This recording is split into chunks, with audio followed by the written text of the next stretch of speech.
Hello guys, तो स्वागत है आप लोगों का 10,000 वर्ड की एक और नई वीडियो के अंदर। तो जैसा कि हमने लास्ट एपिसोड में देखा था, इविल सोल क्लैन के एक डार्क एंसेस्ट्रल कोड अपनी आर्मी के साथ स्पिरिचुअल रियलम के ऊपर अटैक कर चुका था, जिससे गार्डियन गॉड की हेवनली ट्रिब्यूलेशन रोकने की कोशिश तो बहुत ज्यादा करती है, लेकिन उस हेवनली ट्रिब्यूलेशन के किसी भी अटैक का वहाँ पे इविल सोल क्लैन की उस आर्मी के ऊपर कोई भी असर नहीं हो पा रहा था। और इस बात के बारे में जैसे लिन ज़ाओटियान को पता चलता है, तो वो बिना एक भी पल जाया किए बगैर अपनी फैमिली की जिम्मेदारी लिन फेंग के ऊपर छोड़कर वहाँ पे उनका मुकाबला करने के लिए निकल के आया था। जिसके बाद यहीं से हमारे नेक्स्ट एपिसोड की शुरुआत होती है। तो इस एपिसोड की शुरुआत में हमें पूरे 2 महीनों बाद का सीन दिखाया जाता है, जहाँ लिन ज़ाओटियान अभी तक भी वापस नहीं लौटा था, जिसके चलते अब धीरे धीरे लिन फेंग को अपने पिता की चिंता होने लगी थी। इसलिए लिन फेंग वहाँ पे अकेला खड़ा होकर अपने पिता को ही याद कर रहा था कि तभी किन क्यू वहाँ पे उसके पास आकर उससे कहती है, लिन फेंग, हमारी शादी को बस 7 दिन का ही समय बचा है, पर फादर इन लॉ तो अभी तक भी वापस नहीं लौटे। और ये कहकर किन क्यू के फेस के ऊपर भी चिंता साफ साफ दिखाई दे रही थी, जो देखकर लिन फेंग वहाँ पे मुस्कुराकर उसे तसल्ली देते हुए कहता है, तुम चिंता मत करो, मेरे फादर का कोई कुछ भी नहीं बिगाड़ सकता, क्योंकि जितने ज्यादा वो ताकतवर हैं, वो सिर्फ अपना हाथ उठाकर ही अपने मामूली दुश्मनों को खत्म कर सकते हैं। पर अब अगर उन्हें वहाँ पे इतना ज्यादा समय लग रहा है, तो इसका मतलब है कि उनका दुश्मन काफी ज्यादा पावरफुल होगा। काश मैं भी उनकी मदद करने के लिए जा पाता। और ये कहकर अब लिन फेंग भी वहाँ पे परेशान हो चुका था, जो देखकर अब की बार किन की उस वहाँ पे तसल्ली देते हुए कहती है, father in law God realm के फर्स्ट एम्परर हैं, और तुम तो ऑलरेडी उनकी पावर का नमूना देख चुके हो, तो फिर तुम उनको लेकर इतने ज्यादा परेशान क्यों दिखाई दे रहे हो? उन्हें अपने दुश्मनों को खत्म करने में थोड़ा समय जरूर लगेगा, लेकिन मुझे पक्का यकीन है वो हमारी शादी से पहले पहले वापस लौटेंगे। किन की ये बात सुनकर लिन फेंग वहाँ पे मुस्कुराते हुए उसे हक कर लेता है और उसके फोरहेड पे किस करते हुए उससे कहता है, काश ऐसा ही हो। उसके बाद एक बार फिर से सीन चेंज होता है, हमें पूरे 7 दिनों बाद का सीन दिखाया जाता है, जहाँ पे किन की और लिन फेंग की ऑफिशियली शादी होने जा रही थी, जिसके चलते पूरे यूनमिंग पैलेस को एक दुल्हन की तरह सजाया गया था। और ऊपर से शादी को अटेंड करने के लिए वहाँ पे काफी सारे मेहमान भी आए हुए थे, जिनके स्वागत के लिए काफी अच्छा इंतजाम किया गया था। जिसके बाद अब सभी लोग वहाँ पे दूल्हा और दुल्हन का इंतजार कर रहे थे, जो देखकर लिन फेंग और किन क्यू भी उन्हें वहाँ पे और ज्यादा इंतजार नहीं कर पाते, और वो दोनों ही शादी का ड्रेस पहनकर मेन हॉल की तरफ बढ़ने लगे थे, जिन्हें वहाँ पे आते हुए देखकर लोग काफी ज्यादा एक्साइटेड हो जाते हैं। इवन एक कल्टीवेटर तो वहाँ पे लिन फेंग को देखकर चौंकते हुए कहता है, यकीन नहीं हो रहा, लिन फेंग इतना ज्यादा यंग है, लेकिन उसके बावजूद भी ये होली लॉर्ड के साथ टकरा के आता। मानना पड़ेगा, ये लड़का काफी ज्यादा टैलेंटेड है। इसी बीच हम देखते हैं कि जैसे जैसे वो दोनों वहाँ पे आगे बढ़ रहे थे, उन दोनों के ऊपर गुलाब की पत्तियों की बारिश होने लगी थी, जिसके चलते उन दोनों को देखते हुए ऐसा लग रहा था कि हेवन से गॉडेस और गॉड निकल कर बाहर आ रहे हो। इसी बीच हम देखते हैं कि एक दूसरा कल्टीवेटर वहाँ पे पहले वाले कल्टीवेटर की हाँ मिलाते हुए कहता है, तुमने बिल्कुल ठीक कहा, और वैसे भी किन क्यू के साथ शादी करने वाला तो कोई खुशकिस्मत ही हो सकता था। किन क्यू के साथ शादी करना तो इस लड़के के लिए एक ब्लेसिंग की तरह है। हालांकि पहले तो मुझे यही लगता था कि किन क्यू के साथ नाइंसाफी हो रही है, लेकिन होली लॉर्ड के साथ टकराते हुए जब मैंने लिन फेंग की ताकत को देखा था, तो उसी समय मैं समझ गया था कि किन क्यू को लिन फेंग से अच्छा लड़का और कोई मिल ही नहीं सकता था। अब उन लोगों की ये बातें सुनकर हम देखते हैं कि एक तीसरा कल्टीवेटर भी वहाँ पे बीच में आते हुए उन लोगों से कहता है, अरे ये तो कुछ भी नहीं है, मैंने तो यहाँ तक भी सुन रखा है कि लिन फेंग के पिता गॉड रियलम के एम्परर भी हैं, जिसके चलते लिन फेंग की पोजीशन यूनिवर्स में और भी ज्यादा बड़ी हो जाती है। किन क्यू तो क्या, अगर वो किसी दूसरी लड़की के ऊपर भी हाथ रखता, तो वो लड़की कभी भी लिन फेंग को शादी करने के लिए मना नहीं कर पाती। ये वाकई बहुत ज्यादा अमेजिंग है। काश मेरा फादर भी लिन फेंग के पिता की तरह एक एम्परर होता, तो आज मेरे पास भी एक ऐसी ब्यूटी होती। ये कहते कहते बेचारा वो लड़का वहाँ पे इतना ज्यादा एक्साइटेड हो गया था कि वो अपने साथी को धक्का देते हुए उठाकर पीछे फेंक देता है। इसी तरह बाकी सभी लोग भी वहाँ पे आपस में बातें करते हुए कहने लगे थे, यूनमिंग पैलेस की तो किस्मत ही खुल गई, जो कि डायरेक्ट गॉड रियलम के एम्परर के साथ उनका रिश्ता जुड़ने जा रहा है। मुझे तो लगता है कि लिन फेंग बहुत ही जल्द स्पिरिचुअल रियलम का पहला ओवरलॉर्ड भी बन जाएगा। इसी बीच हम वहाँ पे लिंगार को भी देखते हैं, जो कि वहाँ पे लिन फेंग को अपनी कजिन के साथ देखकर काफी ज्यादा उदास दिखाई दे रही थी, क्योंकि वो भी लिन फेंग को अपना दिल दे बैठी थी। लेकिन लिन फेंग के दिल में तो किन क्यू थी, इसलिए लिंगार ने खुद ही अपने कदम पीछे हटा लिए थे। लेकिन आज वो वहाँ पे एक बार फिर से उन दोनों को देखकर अपना पुराना प्यार याद कर बैठी थी। वो उदास होते हुए कहती है, काश मेरी कजिन बीच में न आई होती, तो आज गू फेंग मेरा होता, मेरी तो किस्मत ही खराब है। इसी बीच हम देखते हैं कि उसके साथी वहाँ पे लिन फेंग को देखकर एक्साइटेड होते हुए कहती है, ये लिन फेंग तो बिल्कुल एक हीरो की तरह लग रहा है सिस्टर किन क्यू के लिए, इससे अच्छा लड़का और कोई हो ही नहीं सकता था। और सेम ये बात लिन फेंग के ऊपर भी लागू होती है। इन दोनों को देखकर तो ऐसा लग रहा है कि जैसे ये दोनों बने ही एक दूसरे के लिए हैं। अपने साथी की ये बात सुनकर हम देखते हैं कि लिंगार वहाँ पे गुस्से से उसका कान मरोड़ते हुए कहती है कि आखिर तुम्हारे कहने का मतलब क्या है? क्या मैं लिन फेंग के साथ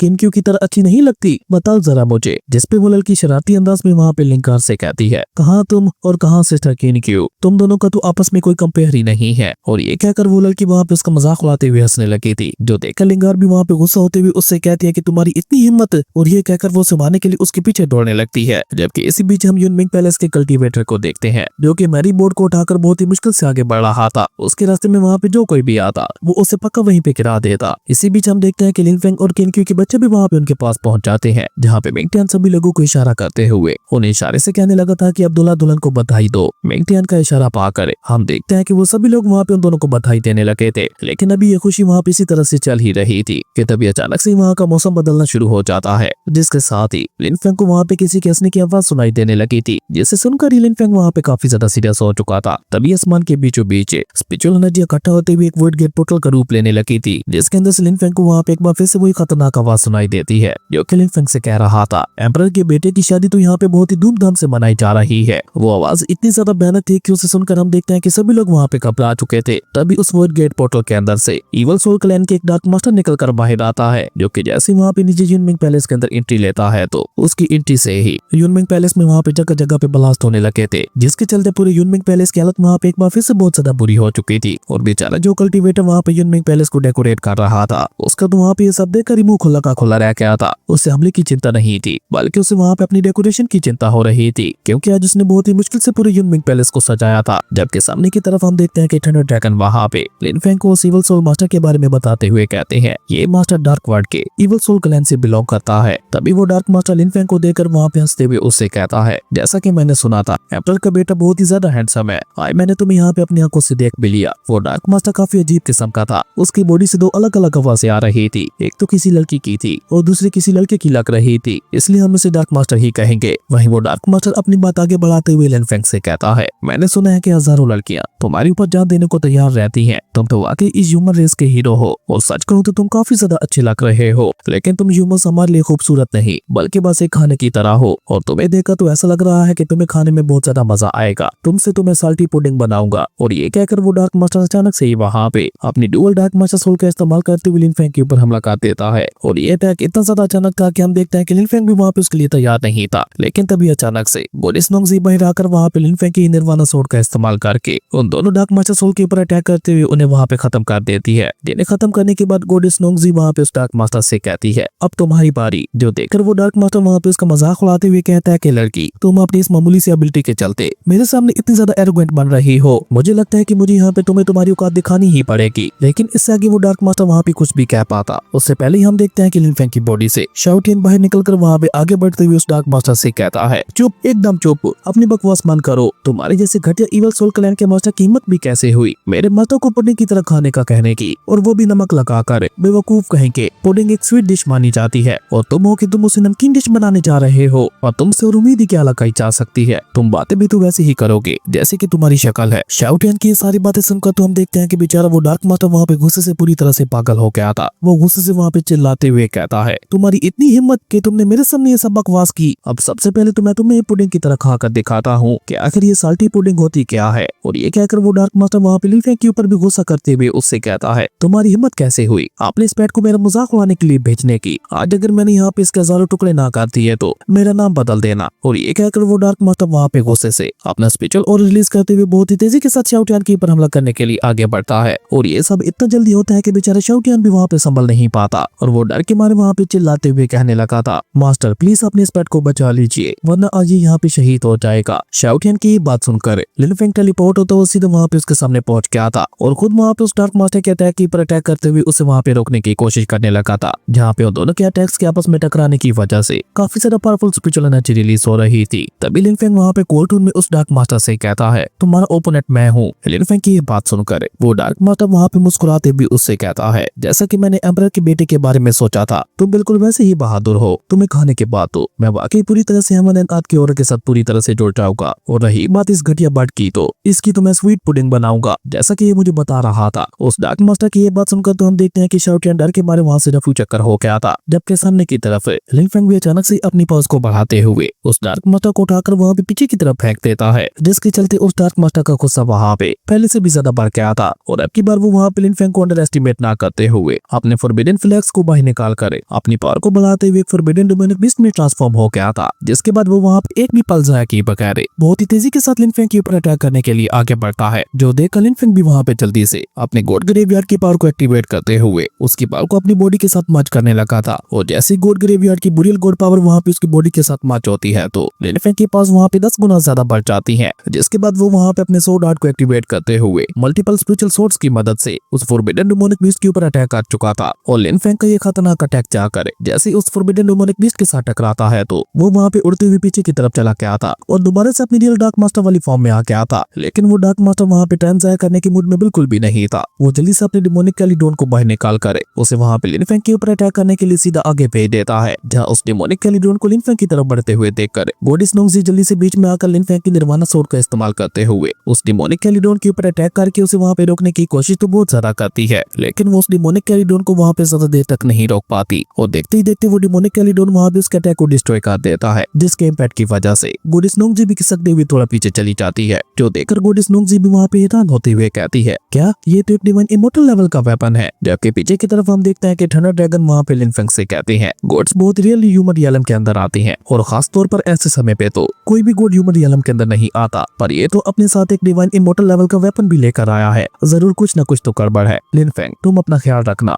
क्योंकि मुझे यहाँ पे किसी बहुत बड़ी साजिश का एहसास हो रहा है। जबकि सामने की तरफ हम देखते हैं कि वो डार्क मास्टर वहाँ पे अपने जायंट रूप में आते हुए कोल्ड टून में लिन फेंग से कहता है, ये वेपन हमारे इवल सोल क्लैन का गॉड किंग लेवल का वेपन है, इवन एक डिवाइन इमोर्टल लेवल की इमैकुलेट सोर्ड भी मेरे इस वेपन का मुकाबला नहीं कर सकती। मैं अपने इस वेपन का इस्तेमाल करते हुए एक डिवाइन लेवल की इमैकुलेट सोर्ड को भी बहुत ही आसानी के साथ डिस्ट्रॉय कर सकता हूँ। और ये कहकर वो डार्क मास्टर वहाँ पे खुश होते हुए जोर जोर से हंसने लगा था, क्योंकि उसे वहाँ पे लग रहा था कि अब तो उसकी जीत पक्की है। और इसी तरह हंसते हंसते अचानक से वो वहाँ पे गुस्सा होते हुए लिन फेंग से कहता है, अब मरो यहाँ पे। लेकिन ये कहकर वो अपने कैलिडोन का इस्तेमाल करते हुए लिन फेंग के ऊपर अटैक कर पाता। उससे पहले वो कल्टीवेटर जो कि युनमी पैलेस को वहाँ पे सजा रहा था, वो वेडिंग बोर्ड को उठाकर सीधा उस डार्क मास्टर को मार देता है, जिसके चलते उस डार्क मास्टर का सारा ध्यान वहाँ पे उसी कल्टीवेटर की तरफ ही चला गया था। जो देखकर वो कल्टीवेटर बिना डरे वहाँ पे उससे कहता है, क्या तुम अपनी ये भयानक और गंदी हंसी बंद करोगे? तुम यहाँ पे मेरी डेकोरेशन को बर्बाद कर रहे हो, दफा हो जाओ यहाँ से। अगर तुम लोग फाइट करना ही चाहते हो तो किसी और जगह पे जाकर फाइट करो, मेरी मेहनत को बर्बाद क्यों कर रहे हो?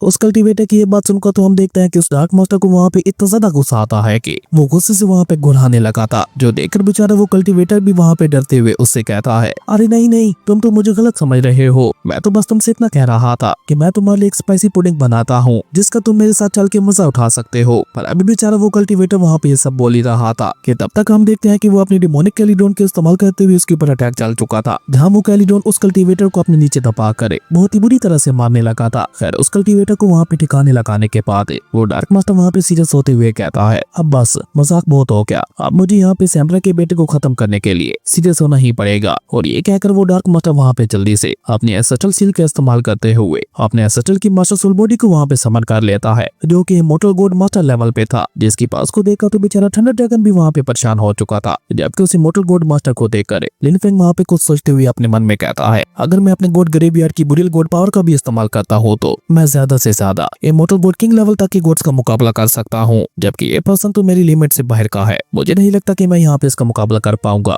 वहीं लिन फेंग अभी वहाँ पे खड़ा होकर ये सब सोच ही रहा था कि तभी सामने की तरफ हम देखते हैं कि वो इमोर्टल गॉड मास्टर वहाँ पे अपनी डिमोनिक चेंज का इस्तेमाल करते हुए लिन फेंग को उनके अंदर जकड़ चुका था। लेकिन वो वहाँ पे लिन फेंग के ऊपर जानलेवा हमला कर पाता उससे पहले ही वहाँ पे लिन ज़ाओटियान की आवाज गूंजती है, जो कि कोल्ड टून में उस एंसेस्टर से कहता है, सोल्टियान तुम मेरी नजर में बस एक कीड़े के बराबर हो और ये बात तुम भी अच्छी तरह से जानते हो। तो ये पता होने के बावजूद भी तुमने मेरे बेटे को हर्ट करने की कोशिश की, इसकी सजा में तो अब तुम्हें यहाँ पे मरना होगा। और लिन ज़ाओटियान के ऐसा कहते ही हम देखते हैं कि वहाँ पे लिन फेंग की बॉडी के ऊपर काफी ज्यादा पावरफुल डिवाइन सुप्रीम ऑरा पड़ने लगा था, जिसके चलते हम देखते हैं कि वो डिमोनिक चेंज खुद ब खुद ही लिन फेंग को छोड़कर पीछे चली जाती है। और बेचारा सोल्टियान तो डर के मारे वहाँ पे इधर उधर देखने लगा था। वो वहाँ पे उस आवाज को पहचानते हुए कहता है, एम्परर एम्परर आप यहाँ पे। जबकि सामने की तरफ हम देखते हैं कि लिन फेंग वहाँ पे हैरान होते हुए कहता है कि अभी अभी जिस पावर को मैंने महसूस किया था वो तो लॉ ऑफ टाइम की पावर थी, जिसपे थंडर ड्रैगन वहाँ पे बाहर आते हुए लिन फेंग को बताते हैं, तुमने बिल्कुल ठीक कहा, वो लॉ ऑफ टाइम की ही पावर थी और लॉ ऑफ टाइम की पावर को सिर्फ इमोर्टल गॉड किंग लेवल के पर्सन ही टच कर सकते हैं। मुझे उम्मीद है तुम्हें मेरी बात का मतलब समझ आ गया होगा। लेकिन थंडर ड्रैगन की ये बात सुनकर भी हम देखते हैं कि लिन फेंग वहाँ पे स्टिल कंफ्यूज दिखाई दे रहा था। तभी उसके सामने वहाँ पे एक वॉइड गेट पोर्टल ओपन होता है, जिसके अंदर से उसके पिता लिन ज़ाओटियान वहाँ पे बहुत ही कूल तरीके से निकलकर बाहर आते हैं, जो कि वहाँ पे अपने सिर्फ एक कदम के साथ ही सारा फैसला तय करते हुए सीधा लिन फेंग के सामने पहुंच जाते हैं, जहाँ लिन फेंग भी अपनी आंखों के सामने अपने पिता को देखकर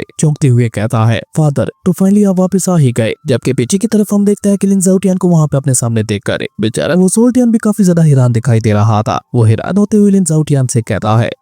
तुम यहाँ पे कैसे? तुम्हें तो डार्क एंसेस्ट्रल गॉड ने टैप कर रखा था ना हमारी डार्क वॉल के अंदर, तो फिर तुम उसे तोड़कर यहाँ पे कैसे आ गए? सोल्टियान की ये बात सुनकर हम देखते हैं कि लिन ज़ाओटियान वहाँ पे बहुत ही कूल तरीके के साथ अपनी इमैकुलेट सोर्ड को बाहर निकालते हुए कोल्ड टून में उससे कहते हैं, तुम लोग बस अपनी फिजिकल पावर को ही बढ़ाने के ऊपर ध्यान देते हो, जबकि मैं बाकी सारी चीजों के ऊपर भी ध्यान देता हूँ। अगर तुम्हारी उस डार्क वाल को होल से देखा जाए तो उसमें काफी सारे लूप होल्स थे, और वैसे भी मुझे कहीं पे ट्रैप कर पाना तुम्हारे इवल सोल क्लैन के बस में नहीं है। अब लिन शाओटियन की ये बात सुनकर हम देखते हैं कि बेचारे सोल्टियन को जाकर अब वहाँ पे एहसास हो रहा था कि लिन शाओटियन तो उल्टा वहाँ पे उनका शिकार करने के लिए बैठा हुआ था। ये देखकर वो वहाँ पे घबराते हुए कहता है, तो इसका मतलब है कि तुम अब तक यहाँ पे छुपे हुए थे और हमारे अटैक करने का इंतजार कर रहे थे। ये कहकर सोल्टियन घबराकर वहाँ से भागते हुए अपने डिसेंडेंट से कहता है, जल्दी से भागो यहाँ से। और ये कहकर सोल्टियन ने वहाँ से भागते हुए एक वॉइड गेट पोर्टल को भी ओपन कर दिया था, जो देखकर लिन शाओटियन वहाँ पे कोल्ड रूम में उससे कहता है, ओ तो अब तुम यहाँ से भागना चाहते हो। और ये कहकर लिन शाओटियन वहाँ पे अपनी इमैकुलेट सोर्ड का इस्तेमाल करते हुए पीछे से सोल्टियन के ऊपर एक बहुत ज्यादा खतरनाक जानलेवा हमला कर देता है, जो कि उस डिमोनिक कैलिड्रोन को जीतता हुआ सीधे जाकर सोल्टियन के एंसेस्टर मास्टर सोल बॉडी को हिट करके आता, जिसके साथ ही उसकी मास्टर सोल बॉडी का खेल वहीं पे खत्म हो जाता है। जो देखकर नीचे की तरफ मौजूद बेचारा वो डार्क मास्टर वहाँ पे घबराते हुए कहने लगा था, नहीं एंसेस्टर, आप मुझे इस तरह से छोड़कर नहीं जा सकते। जहाँ उस डार्क मास्टर को देखकर लिन शाओटियन वहाँ पे मुस्कुराते हुए कोर्टून में उससे कहता है, लिटिल आंट,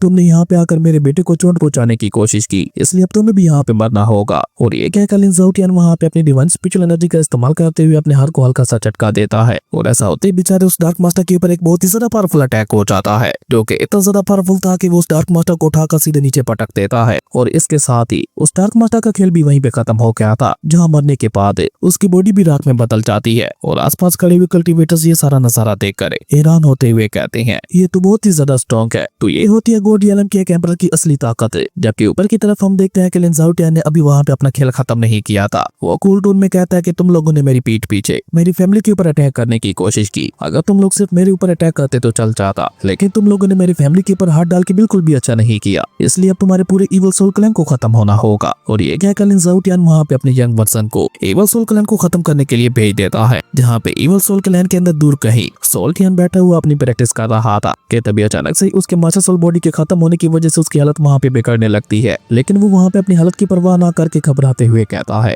उन बेवकूफों ने तो मुझसे कहा था कि वो लोग एम्परर डोंग जी को फंसा चुके हैं, मैं अब अपनी चाल चल सकता हूँ। जबकि यहाँ पे तो हमारा पूरा का पूरा प्लान ही उल्टा पड़ गया। लिन शाओटियन यानी एम्परर डोंग जी वही उल्टा वहाँ पे हमारा शिकार करने के लिए तैयार बैठा था, लेकिन बेचारा सोल्टियन ने अभी वहाँ पे परेशान होते हुए ये सब कह ही रहा था कि तभी एक वोड गेट पोर्टल से यंग लिन शाओटियन निकल कर बाहर आता है, जिसे देखकर तो सोल्टियन डर के मारे जल्दी से वहाँ पे वोड गेट पोर्टल को ओपन करते हुए वहाँ से भागने की कोशिश करता है। लेकिन लिन शाओटियन ने अपने पाम हैंड टेक्निक का इस्तेमाल करते हुए उसे जकड़ लेता है और उसे वापस अपने पास ले आते हुए कोल्टून में उससे कहता है, तुम लोगों ने मेरे बेटे को चोट पहुंचाने की हिम्मत की, उसके लिए अब तुम्हारे साथ साथ पूरे के पूरे इवल सोल क्लैन को भी मिटना होगा। आज मैं यहाँ पे तुम्हारे इवल सोल क्लैन को जड़ से खत्म कर दूंगा। और ये कहकर लिन शाओटियन वहाँ पे एक चुटकी बजा देता है, और ऐसा होते ही हम देखते हैं कि वहाँ पे बहुत ही ज्यादा powerful divine immortal supreme energy release होने लगी थी, जो कि जैसे ही जाकर सोल्टियन के साथ टकराती है तो उसकी बॉडी एक ही झटके के साथ वहाँ पे डिस्ट्रॉय हो जाती है, जिसके साथ ही सोल्टियन का खेल भी वहाँ पे हमेशा हमेशा के लिए खत्म हो गया था। लेकिन वो एनर्जी वहाँ पे भी नहीं रुकती, हम देखते हैं कि वो एनर्जी आसपास के पूरे एरिया को वहाँ पे डिस्ट्रॉय करने लगी थी, क्योंकि वो सारा एरिया भी इवल सोल क्लैन के हिस्से में आता था। इसी बीच हम दूर कहीं एक डेथ अभ्यास के अंदर एक कोफिन को देखते हैं, जिसके अंदर से वहाँ पे काफी ज्यादा खतरनाक ऑरा रिलीज हो रहा था। तभी उस कोफिन के अंदर से एक बहुत ही ज्यादा खतरनाक आवाज सुनाई देती है, जो कि चिल्लाते हुए कहता है, एम्परर डोंग जी तो तुम सामने आ ही गए, चलो